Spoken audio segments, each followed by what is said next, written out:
दोस्तों welcome back to my YouTube channel study maths 91। तो आप लोगों के लिए मैं लेके आई हूँ हिंदी का टेस्ट, जो कि मैंने आपको कारक की क्लास कराई थी, उसी का टेस्ट है।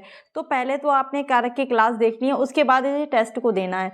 उससे क्या होगा, आपने जो पढ़ा होगा क्लास में वो उसका आपका एक तरह से टेस्ट हो जाएगा कि आपको कितना समझ में आया, कितना समझ में नहीं आया।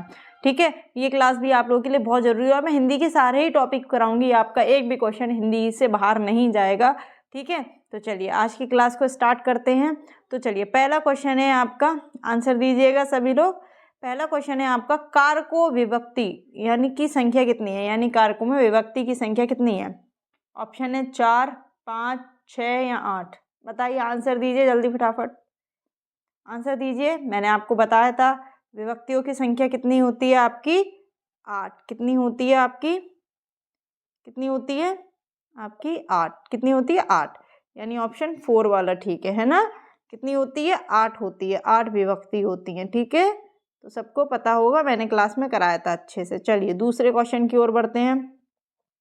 दूसरा क्वेश्चन है, रमा विद्यालय से घर आती है, मैं कारक है। रमा विद्यालय से घर आती है, अपादान कारक है, कर्ता कारक है या कर्म कारक है या संबंध कारक है। बताइए, अच्छे से समझाया है मैंने, आपको कराया है। बताइए कौन सा कारक है। ऑप्शन ए अपादान, ऑप्शन बी कर्ता, कर्म, संबंध। कौन सा कारक है बताइए। तो इसमें कौन सा कारक है आपका, अपादान। कौन सा कारक है आपका, अपादान। कौन सा कारक है, अपादान कारक ए। कैसे, एक आंसर हुआ। कैसे अपादान है ये बताइए। मैंने आपको बताया था, जब कोई चीज किसी चीज से अलग होती है, अलग होने का भाव होता है, तो उसमें अपादान होता है। तो रमा विद्यालय से घर आ रहे हैं, यानी विद्यालय से घर में अलग हो रहा है ना, इसलिए इसमें कौन सा कारक है, अपादान कारक है। तो इसका ऑप्शन 1 ठीक है। ठीक है, चलिए नेक्स्ट क्वेश्चन। निम्नलिखित वाक्य को पढ़िए तथा उसमें कारक के सही भेद को पहचानिए। हे प्रभु मेरी इच्छा पूर्ण करो। हे प्रभु मेरी इच्छा पूर्ण करो। कौन सा कारक है बताइए, अधिकरण, संबंध कारक या संबोधन कारक या इनमें से कोई नहीं। देखो मैंने आपको बताया था, कर्ता ने कर्म को करण से, के द्वारा, संप्रदान के लिए, अपादान से, ठीक है, संबंध काकी के, और अधिकरण मैं पर, और संबोधन हे अरो, मतलब इस तरह से हे अरे प्रभु, है ना। तो इसमें कौन सा कारक होगा आपका, इसमें होगा आपका संबोधन कारक। कौन सा, संबोधन, संबोधन हो रहा है। ठीक है, हे प्रभु। तो इसका तीसरा ऑप्शन सही हो गया। ठीक है, आप जितने आपके क्वेश्चन सही हो वो कमेंट करके जरूर बताइएगा कितने क्वेश्चन आपके सही हुए हैं। बाकी वो बिल्कुल उसी के जो मैंने आपको पढ़ाया उसी का एक टेस्ट है ये। ठीक है, नेक्स्ट क्वेश्चन है आपका, वह अगले साल आएगा। वह अगले साल आएगा, इस वाक्य में कौन सा कारक है बताइए। अपादान कारक, संबंध कारक, अधिकरण कारक या कर्म कारक। बताइए, आंसर दीजिए जल्दी।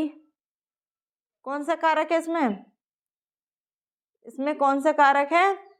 इसमें डाउट हो रहा होगा आपको, बताइए कौन सा कारक है। इसमें है अधिकरण कारक। कैसे, वह अगले साल में आएगा। मैं पर किसमें होता है, मैं पर किसमें होता है, अधिकरण कारक में। तो इसका आंसर क्या हो गया, अधिकरण कारक। क्योंकि हम ये कहेंगे वह अगले साल में आएगा, इस साल में नहीं आ रहा, अगले साल में आएगा। ठीक है, तो क्वेश्चन का आंसर हो गया अधिकरण कारक। नेक्स्ट क्वेश्चन, बिल्ली छत से कूद पड़ी। बताइए, बिल्ली छत से कूद पड़ी में कौन सा कारक है।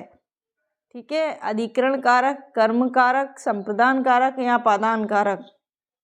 बताइए, बिल्ली छत से कूद पड़ी, तो आंसर क्या है इसका, आंसर है आपका अपादान कारक। कौन सा है, अपादान कारक, ऑप्शन सी। क्योंकि बिल्ली पहले छत पे थी, अब कहाँ आ गई, छत से कूद गई। ठीक है, अलग हो गई। चलिए नेक्स्ट क्वेश्चन, को और के लिए किस कारक के चिन्ह हैं। बताइए, मैंने आपको बताया है, संप्रदान कारक के हैं, करण कारक के हैं, अपादान कारक के हैं, संबोधन कारक के हैं। को और के लिए, इसका आंसर क्या होगा, आंसर दो इसका। तो इसका आंसर होगा आपका ए, संप्रदान को और के लिए। ठीक है, संप्रदान को और के लिए, ऑप्शन 1 ठीक हो गया। नेक्स्ट क्वेश्चन, पेड़ से पत्ता गिरा। पेड़ से पत्ता गिरा, इस वाक्य में कौन सा कारक है, करण कारक है, संबंध कारक है, अपादान कारक है या फिर संप्रदान कारक है। बताइए, बताइए आंसर दीजिए। तो इसका आंसर क्या होगा बताइए, इसका आंसर भी क्या होगा आपका, अपादान कारक। Answer number 3। ठीक है, चलिए नेक्स्ट क्वेश्चन, बच्चे बस से पाठशाला जाते हैं। ठीक है, क्वेश्चन है आपका, बच्चे बस से पाठशाला जाते हैं, इस वाक्य में कौन सा कारक है? आपका ये 7 नंबर 8 नंबर। बच्चे बस से पाठशाला जाते हैं, इस वाक्य में कौन सा कारक है बताइए। देखिए, कर्ता ने करण से, कर्ता ने कर्म को करण से, के द्वारा, अपादान से। ठीक है, इस तरह से आपका क्या होगा इसमें, तो क्या होगा, बस से, किसी वाहन के द्वारा जा रहे हैं, तो किसके आ जाएगा इसका आंसर आपका करण से। ऑप्शन 1 ठीक है। ठीक है, करण से। ठीक है, समझ में आ रहा है? ठीक है, समझ में आ रहा होगा, तो इसका आंसर हो गया आपका 1। ठीक है, नेक्स्ट क्वेश्चन की ओर चलते हैं। बच्चे छत पर खेल रहे हैं, बच्चे छत पर खेल रहे हैं, बताइए। बच्चे छत पर खेल रहे हैं, संबोधन कारक है, संबंध कारक है, अधिकरण कारक है, अपादान कारक है, बताइए।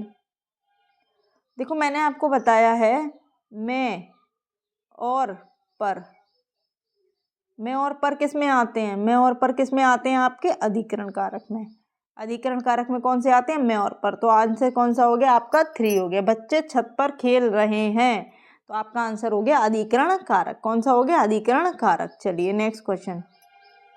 तेजस शेर से डर गया। देखो, मैंने आपको बताया, पहले आप आंसर दीजिए। मैंने आपको बताया, पहले आप आंसर दीजिए, फिर मैं बताऊंगी। तेजस शेर से डर गया, अपादान कारक, संबंध कारक, अधिकरण कारक या संबोधन कारक? तो बताइए। देखो, मैंने आपको इसमें बताया था कि जब भी डर का भाव होता है, डर का भाव हो, डर का भाव हो या फिर तुलना की जाए, तुलना की जाए, तो दोनों में क्या होगा आपका?